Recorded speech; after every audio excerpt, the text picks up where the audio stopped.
మనం చేసే పని మీద మనకి ఎంత శ్రద్ధ ఉంటే మనకి అంత లాభం.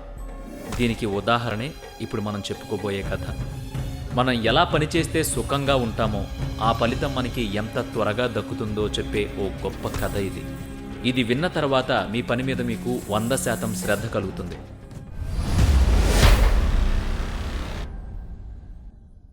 ఒక రాజు తన ఆస్థానంలో ఉన్న 3 మంత్రులు ఎలా పనిచేస్తున్నారో తెలుసుకోవడానికి వాళ్ళని పిలిపించాడు. వారికి ఒక్కొక్కరికి ఒక్కో గోని సంచి ఇచ్చి అరణ్యంలోకెళ్ళి వాళ్లకు తోచిన పండ్లు ఫలాలను అందులో నింపి సాయంత్రంలోపు తిరిగి రావాల్సిందిగా ఆజ్ఞాపించాడు. ఇక 3 మంత్రులు అరణ్యానికి వెళ్లారు. మొదటి మంత్రి ఆలోచించాడు, రాజుగారు పండ్లు తెమ్మన్నారంటే ఏదో విశేషం ఉండి ఉండాలి, కనుక మంచి పండ్లు తీసుకుని వెళ్ళాలి అనుకుంటూ అరణ్యం అంతా తిరుగుతూ పండ్లు నింపసాగాడు. ఇక రెండో మంత్రి ఆలోచన ఎలా ఉందంటే, రాజుగారికి పండ్లకు ఫలాలకు లోటు ఉండదు, అయినా సరే మమ్మల్ని అడవికి పంపించారు, సరే ఏదోలా ఒక బస్తా నింపేస్తే చాలు అనుకుంటూ కంటికి కనిపించిన పండ్లు అంటే తాజా, వాడిన, పుచ్చిన భేదభావం లేకుండా దొరికినవన్నీ సంచిలో నింపడం మొదలుపెట్టాడు. ఇక మూడో మంత్రి ఆలోచన ఎలా ఉందయ్యా అంటే, చాలా చతురంగా ఆలోచించాడు ఆ మంత్రి. రాజుగారికి చాలా పనులుంటాయి, ఇప్పుడు నేను ఎటువంటి పండ్లు కోసుకెళ్ళినా సరే బస్తా కుమ్మరించి చూసే అంత తీరిక రాజుగారికి ఉండదు. కాబట్టి పైపైన ఏవో మంచివి 4 పళ్ళు సర్దేసి లోపలంతా చెత్త చెదారం ఆకులు అలమలతో నింపేసి పైన కొన్ని పండ్లతో అలంకరించసాగాడు.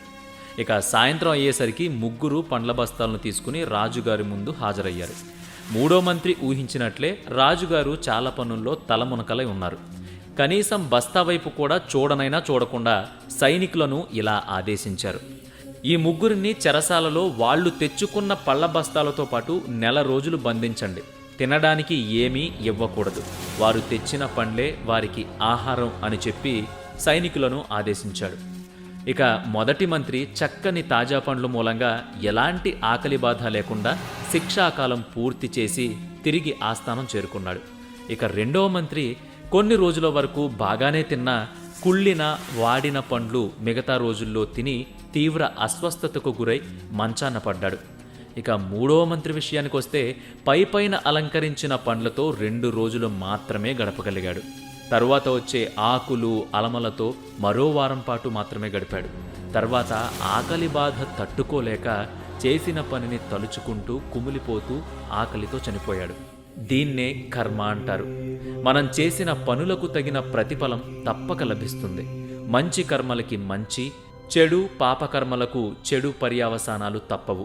1000 గోవుల మంద ఉన్న దూడ ఖచ్చితంగా తన తల్లి దగ్గరికి ఎలా పోగలదో మంచి చెడు కర్మలు కూడా అలాగే మనల్ని వెదుక్కుంటూ వస్తాయి.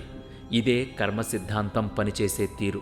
అందుకే మనం చేసే పని ఏదైనా చేసిన కొద్ది సమయంలో శ్రద్ధగా చేసినట్లయితే దానికి సంబంధించిన ప్రతిఫలం మనకి ఖచ్చితంగా ఒకానొక రోజు దొరికి తీరుతుంది.